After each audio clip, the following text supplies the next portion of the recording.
একসময় ব্রাজিল মানেই ছিল সাম্বা ফুটবল, জাদুকরি ড্রিবল আর সৃজনশীল আক্রমণ।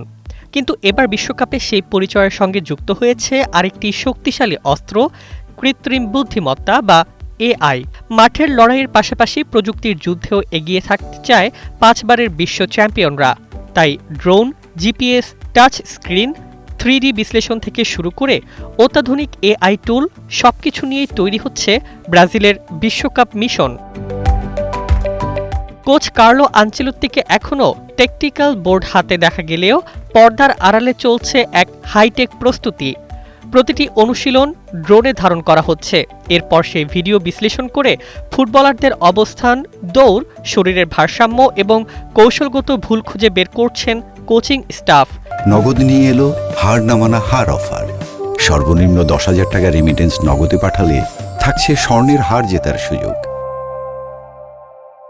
ম্যাচ চলাকালেও গুরুত্বপূর্ণ মুহূর্তগুলো দ্রুত সম্পাদনা করে বিরতির সময় ড্রেসিং রুমে টাচ স্ক্রিনের মাধ্যমে খেলোয়াড়দের দেখানো হচ্ছে।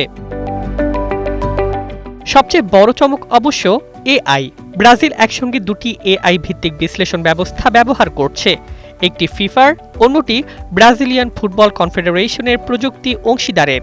কয়েক সেকেন্ডের মধ্যেই এই প্রযুক্তি প্রতিপক্ষের সবচেয়ে বেশি দৌড়ানো খেলোয়াড়, গোলের ধরন, ট্যাকটিক্যাল ফরমেশন, শক্তি দুর্বলতা এবং ম্যাচের বিভিন্ন পরিসংখ্যান তুলে দিচ্ছে।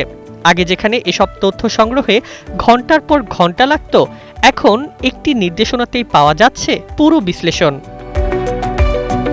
তবে ব্রাজিলের ফিজিওলজিস্ট গিলিয়ের্মে পাসোস স্পষ্ট করেছেন, এআই কখনো কোচের জায়গা নিচ্ছে না।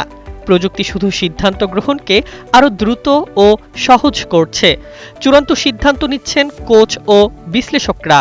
শুধু কৌশল নয়, খেলোয়াড়দের ফিটনেসেও প্রযুক্তির ব্যবহার বেড়েছে। জিপিএস ডিভাইস দিয়ে পর্যবেক্ষণ করা হচ্ছে দৌড়ের দূরত্ব ও গতি। বিশেষ স্মার্ট রিং ও ব্রেসলেট ঘুমের মান বিশ্লেষণ করছে। আর বরফ থেরাপি, কম্প্রেশন বুট, শিফট ওয়েভ চেয়ার, লেজার ও আল্ট্রাসাউন্ড প্রযুক্তি ব্যবহার হচ্ছে দ্রুত রিকভারির জন্য। এখন দেখার বিষয়, সাম্বা ফুটবলের সঙ্গে এআই, ড্রোন ও জিপিএস এর এই অভিনব সমন্বয় ব্রাজিলকে কতটা এগিয়ে নিতে পারে। বিশ্বকাপের নকআউট পর্বে প্রযুক্তির এই নতুন অস্ত্র কি এনে দিবে কাঙ্ক্ষিত ষষ্ঠ শিরোপা? সেই উত্তর মিলবে মাঠেই। News desk, 21 television.